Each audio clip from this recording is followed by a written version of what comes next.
Bonjour et j'espère que vous allez bien aujourd'hui. Alors, poursuivons le thème du samedi qui est consacré à l'alimentation. Et aujourd'hui, nous allons aborder ce que l'on appelle l'appétit spécifique. Alors pour ça, on va reprendre l'histoire de Georgette. Georgette que je revois en consultation et je lui demande si elle a essayé d'être plus à l'écoute de sa sensation de faim.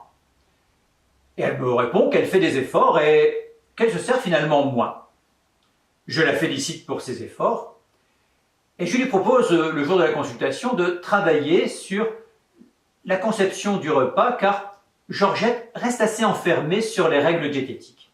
Et je lui propose de penser à des moments où elle a fait un repas plus riche par exemple, lors d'un repas festif, et d'observer lors des repas suivants ce moment, finalement, indépendamment de la sensation de faim, ce qu'elle peut ressentir, vers quel type d'aliment son corps peut la guider. Et elle me répond, c'est vrai que dans ces moments-là, j'ai plus envie d'aliments frais, de couleurs, de fruits, de légumes. Et je lui explique que c'est un peu cela, ce qu'on appelle l'appétit spécifique.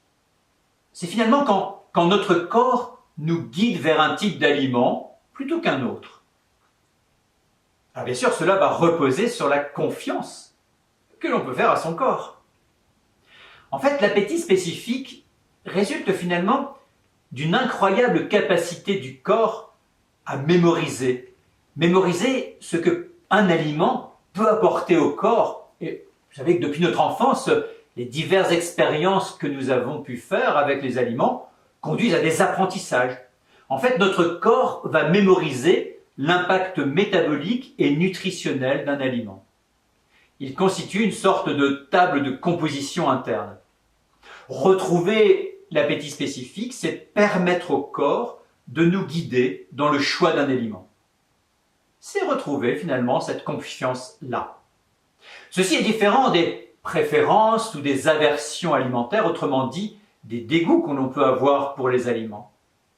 Il est certain que plus on a élargi nos choix alimentaires, plus notre corps pourra nous guider. C'est le problème, par exemple, de tous ces patients qui me disent ne pas aimer les légumes, par exemple. Et depuis qu'ils sont tout petits. Eh bien, vous ne me ferez pas manger un légume, docteur. Dans la grande majorité des cas, cela résulte, dans l'enfance, d'une pression sur la consommation de légumes pendant l'enfance, avec des phénomènes de rejet. Mais on peut bien comprendre alors que le corps a besoin de faire de nouvelles expériences pour enrichir finalement sa base de données nutritionnelles. Alors nous reviendrons sur ces notions de préférence et d'aversion alimentaire plus tard. Mais en dehors de ces cas particuliers, eh bien le corps, dans sa sagesse finalement, peut nous guider vers un aliment plutôt qu'un autre, et on peut lui faire confiance. Alors la mission que je vous propose, c'est d'approfondir votre écoute en essayant d'observer sans réfléchir, juste en ressentant, lors d'un repas, vers quel type d'aliment votre corps peut vous guider. On sort de l'habitude pour entrer finalement dans ce pur ressenti.